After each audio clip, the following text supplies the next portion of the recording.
everyone. I prepared some premium steaks. As my husband Paul and I take our designated seats, our son's wife Linda brings in the steaks.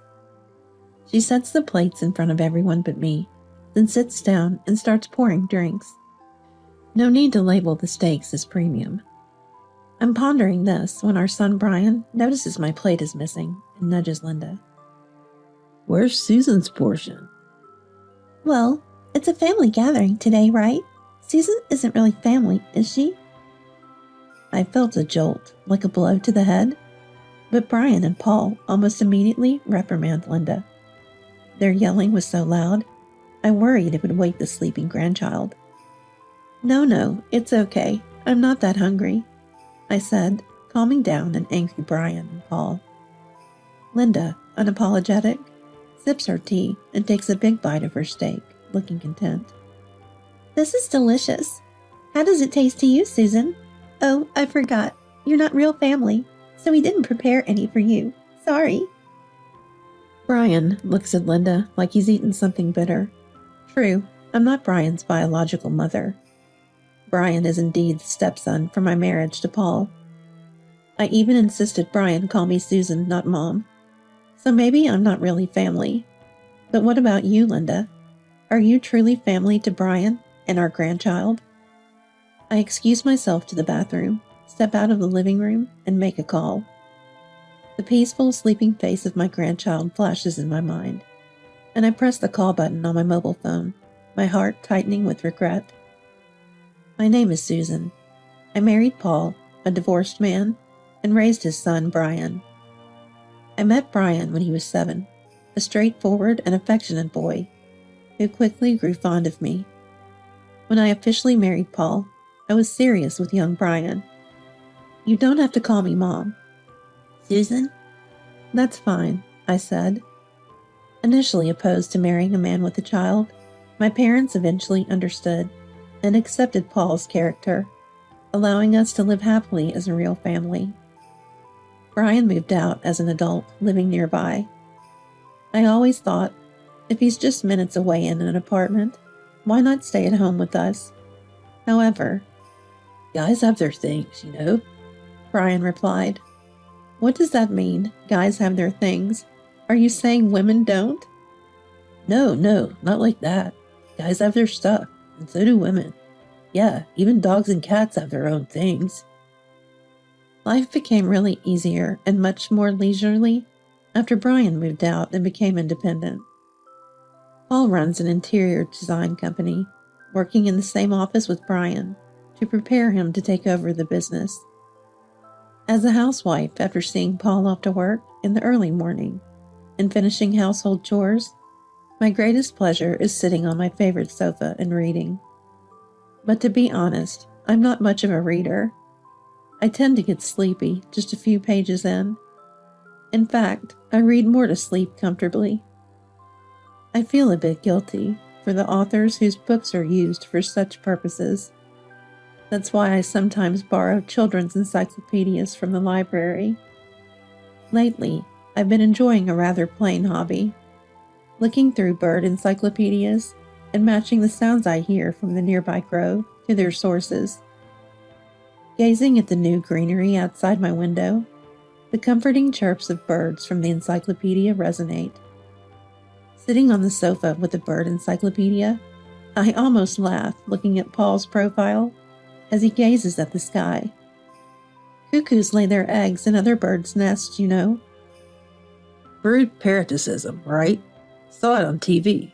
Crazy how they grow faster than the real chicks and kick them out of the nest. It's indeed a remarkable instinct. The reason why cuckoos resort to this method isn't clear, but there must be a need for it. The thought that such a strategy is the best way to endure the survival of one's beloved offspring makes me feel terribly sad and lonely. Paul crossed his arms and made a deliberately puzzled face. But it's a bit sneaky, right? Laying eggs and then leaving the rearing to others? I chuckled softly, closing the bird encyclopedia in my hands. I revel in the trivial knowledge alone, quietly closing my heavy eyelids. These days continued for years, and Brian turned 30. Brian has someone he wants you to meet, My husband told me. On the next day off, Brian brought over Linda, a woman 3 years his senior, whom he called his fiancée. I was excited that day. It felt like something fun was about to begin. I looked out the window from the air-conditioned room. The strong sunlight might be making the nearby greenery scream. On that very hot Sunday in midsummer, Linda brought high-end sweets from a well-known store in a fancy paper bag as a gift. She silently handed it to me as soon as we met. I smiled, thinking she might be nervous. "Thank you. Make yourself at home," Linda replied curtly. "Thanks," while maintaining a distant attitude. Paul, excited to have his son's first girlfriend over, was relentlessly walking around the room. He came to the kitchen for no reason, circling behind me. As I put the kettle on and started making coffee for everyone, "Where are these beans from?" he asked with a puzzled face. "Overseas," I replied. I set the mugs of coffee in front of Brian and Linda, who were reading magazines in the living room, and we all faced each other. Brian, stroking our cat that had snuggled up to his feet, took a sip from his mug. Linda did the same. "She's Linda. Dad knows, but we work together." "Oh, I see. So I'm the only one meeting her for the first time," I said with a smile. Watching Linda's behavior, I wondered if I had done something wrong. She had been looking bored, glancing upwards and occasionally taking out her mobile phone, restless. This was our first meeting, yet she remained silent, not introducing herself. Paul, sensing my thoughts, nervously prefaced, "Actually, Susan, before revealing, Brian consulted me in advance." The visit was not only to introduce Brian's girlfriend, but also to announce Linda's pregnancy. It was unexpected, but Brian, who adores children, was thrilled and promptly proposed. The plan was to meet each other's parents as soon as possible. "I honestly wasn't thinking about marriage yet, so I'm kind of wondering what's going to happen now," Linda said, as if it was someone else's concern. I tilted my head, puzzled by her detached way of speaking. Maybe the pregnancy was unintended. Linda, still young, might lack awareness. As an experienced older woman, I wondered if there was any way I could help. "If you ever need anything, I'm here to help," I offered with the warmest smile I could muster. Linda glanced at me, then looked out the window with a tired expression and sighed softly. "You kind of sound sanctimonious." "Hey, Linda." "What? You got a problem with that?" "I don't want to get married. I'm only doing this because Brian insists." Brian dropped his shoulders, apologizing to me with his eyes. Paul, too, shrugged and looked down. I couldn't help thinking what a challenging fiancée Linda was. Her strong-willed nature was evident, but it seemed more about her asserting control in the marriage than mere assertiveness. Well, if Brian is fine with it, then it's okay, I suppose. "Anyway, we want to do our best as a family of 3 with the child that's coming," Brian said earnestly. He already looked like the head of a family. Seeing his grown-up face, I couldn't help but shed a tear, thinking of him as a child. Linda, noticing this, muttered, "Seems fake." But everyone pretended not to hear. Brian tried to introduce Linda again, but she profoundly started telling her own story. Her parents owned a successful business, now mostly run by employees, as they had retired. From childhood, Linda had experienced typical lessons like piano, swimming, and art, as well as more fluent activities like violin and horseback riding. She boasted about her excellent grades and graduation from a well-known national university. "Which university did you graduate from, Susan?" Linda asked with a sly smile. From her expression, I sensed she already knew from Brian that I hadn't attended college. Indeed, I didn't go to college due to my family's financial situation and had to work, but I'd always tried to compensate by reading various books. Glancing at the unread books piled in the corner, I smiled wryly. I didn't go to college. My family was quite poor, so I had to work. Ah, I see. So you married for money as a second wife? Impressive. Linda burst into laughter. Stop it, Linda. That's rude to Susan. Brian rebuked her sharply. Linda pointed at Brian's face. I'll be bearing the heir to your company. I want to make it clear who should be prioritized. She declared. She was assertive, stating she was fine with not marrying, and even open to divorce if necessary. Her intimidating stance surprised me, and I received another silent apology from Brian. This was probably the worst first meeting, but I kept smiling, reassuring myself it was for Brian's sake. As time passed, the endless summer ended. Before I knew it, the scorching heat was replaced by a bitter winter, making me almost forget the existence of the hot season. In early summer, the cuckoos in the grove on the other side of the house were a daily alarm with their loud cries, but even that stress faded with the season change. On a frosty morning when my breath turned white, I received a call about Linda giving birth to a boy. Brian's voice over the phone was excited, overwhelmed with the joy of becoming a father. He's born! Susan, he's born! He exclaimed. Calm down. I calmly told Brian to keep his composure. Keep this Sunday free. I want to visit, I told him. Later, I went shopping alone for a gift. Knowing Linda's strong personality, I expected she might find fault with any gift. I chose a high-end baby outfit from a famous brand, had it wrapped and headed home. On my way home, I happened to pass by Brian and Linda's house and saw an unfamiliar man ringing their doorbell. I didn't plan to pay much attention, but then I saw Linda come out and chat cheerfully with the man. Something felt odd, so I discreetly took a photo with my phone. Seeing the man enter their house at Linda's invitation, I felt uneasy. Then, on the following Sunday, I visited my son and his wife's home with gifts to celebrate the birth of my first grandchild. Brian happily led me and Paul to the baby bed where our grandson lay sleeping. Paul and I admired the baby, discussing who he resembled while he slept peacefully. Everyone, I prepared some premium steaks. As Paul and I sat in our designated seats, Linda brought in the steaks and set plates in front of everyone but me. She then sat down and started pouring drinks. I was puzzled by her labeling the steaks as premium. When I hesitated, Brian noticed my missing plate and nudged Linda. Where's Susan's portion? Well, today's a family gathering, right? Susan isn't really family, is she? I felt shocked, but Brian and Paul immediately reprimanded Linda. Their loud voices made me worry they might wake the baby. No, it's okay. I'm not that hungry. I calmed the angry Brian and Paul. Linda, unfazed, sipped her tea and happily ate her steak. This is delicious. How does it taste, Susan? Oh, sorry. We didn't prepare any for you, since you're not real family. Brian stared at Linda with a bitter look. True, I'm not Brian's biological mother. Brian, Paul's son from his previous marriage, even calls me Susan, not Mom. So maybe I'm not really family.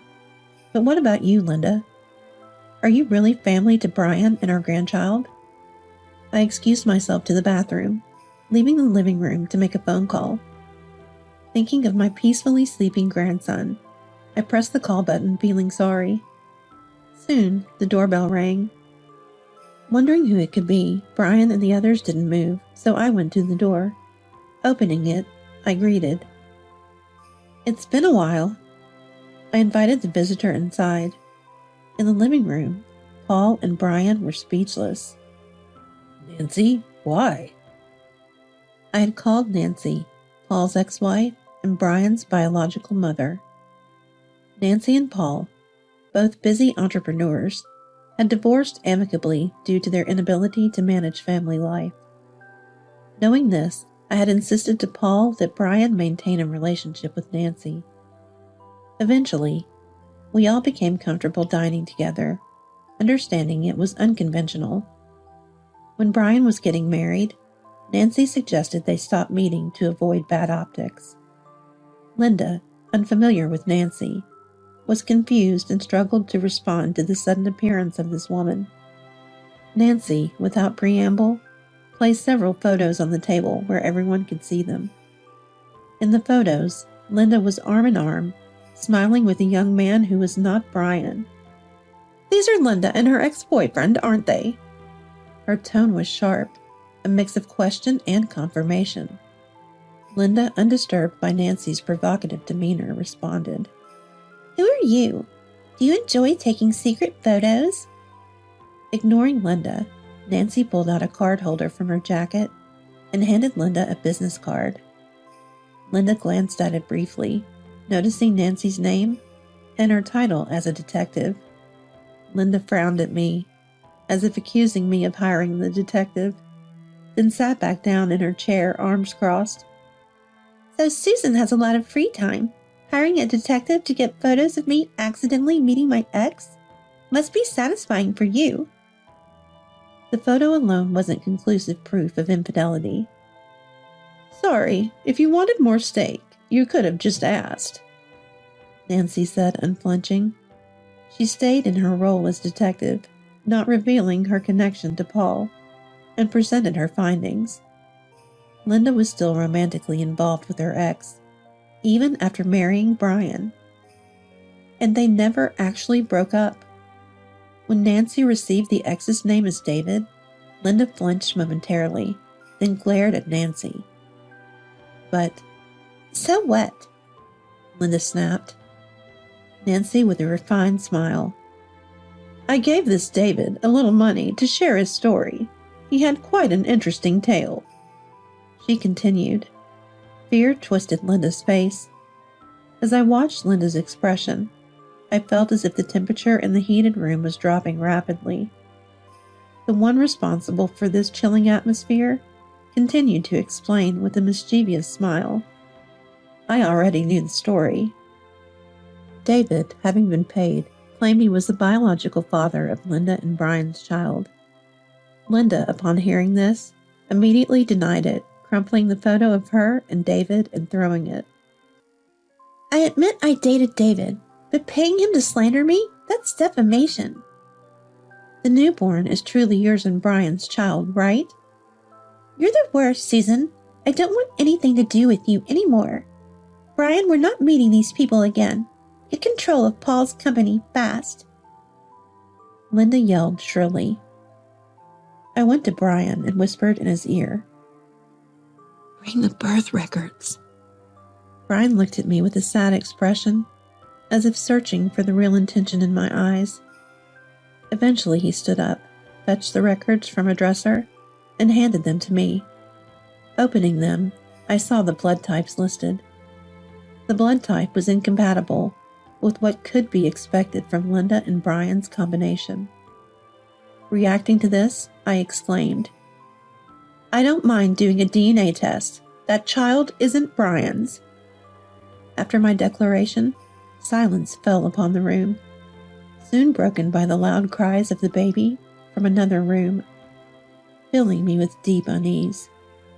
We all remained silent for a while. Brian then stood up, picked up the baby from the bed, and began to soothe him. His awkward embrace, coupled with a fearful look, seemed like he was about to cry. Watching this, I regretted not revealing the truth sooner. The child Brian was holding was someone else's, as he well knew. It was a child he had no reason to love. The cuckoo's egg laid in another bird's nest I read about in the bird encyclopedia is often kicked out or abandoned by the parent bird, recognizing it as not their own. That child's cries or suffering are no longer Brian's concern, I thought. I wanted to take the baby from Brian, hand it to Linda, and throw them out, but I couldn't. I am tormented by such conflict. Nancy continued exposing Linda. Linda wasn't a president's daughter as claimed. Her parents didn't even have stable jobs. They were gamblers, and Linda, from a poor family, hadn't properly attended high school. She had been instructed to lie to friends and had maintained the lie about being a president's daughter since the beginning of her relationship with Brian. I had always been suspicious of Linda's manners and speech, lacking the polish of a quality education. But considering Brian's excitement about the baby, I couldn't bring myself to investigate Linda. Brian, who had been silently comforting the child, eventually put him back in the crib. He hesitated, holding the small hand, then let go. So you plan to make me raise that guy's child? Wait, this is insane. Everyone's framing me. That child might still be yours, Brian. The blood type could be wrong. Linda's frantic response suggested the possibility of the child being her ex's. Brian asked Nancy, "You have it ready, right?" Nancy nodded, producing an unsigned divorce petition. Linda, realizing the seriousness, desperately clung to Brian's feet. But Brian slammed the divorce papers on the table. "We're getting divorced right now, and I'll make sure to claim alimony." I felt no sympathy for Linda, who continued to cry and apologize. She intended to make Brian raise another man's child while continuing her affair. "It turns out you were the one who married for money, not me." Until the very end, Linda glared at me with a look filled with hatred. She kept glaring at me, endlessly, relentlessly. Eventually, Linda and Brian divorced. Linda admitted to the affair, but remained vague about the paternity of the child, insisting on child support. Initially, Brian showed some sympathy towards Linda, but after I warned him that the half measures would only invite more trouble, he decided to take decisive action. When the DNA test results confirmed the child was not Brian's, something inside me, perhaps what could be called a conscience, quietly dissolved. The competent lawyer Nancy had arranged a hefty compensation from Linda. Linda's ex-boyfriend David, burdened with a significant debt and not wanting to get involved, quickly abandoned her and fled. With no savings or income from Linda or her parents, it was determined they couldn't care for the child. It was then put up for adoption. Linda, having lost her lover and child, became lonely and mentally ill, requiring medical treatment. Years later, Brian remarried a wonderful woman Nancy introduced him to, and they had a child. I made sure his new wife knew everything about the previous ordeal, ensuring that Brian had nothing to feel guilty about. She was understanding, even inviting Nancy to the celebration dinner when their child was born, which included Paul and me. There, the same steak was served, now a source of laughter among us. The steak debacle would eventually fade into a distant memory. Seeing Brian gaze sadly at his newborn, I impulsively patted his back. Just focus on raising your own child. If you worry about others, you'll neglect what's most important. I know, but Brian is the father of this child. For now, that's all there is. I'm still troubled. Despite being someone else's child, I can't help but wonder about the life of the child abandoned by its parents. I live with this worry always. I bite into the steak, a few tears escaping. These tears are for Linda, just a little.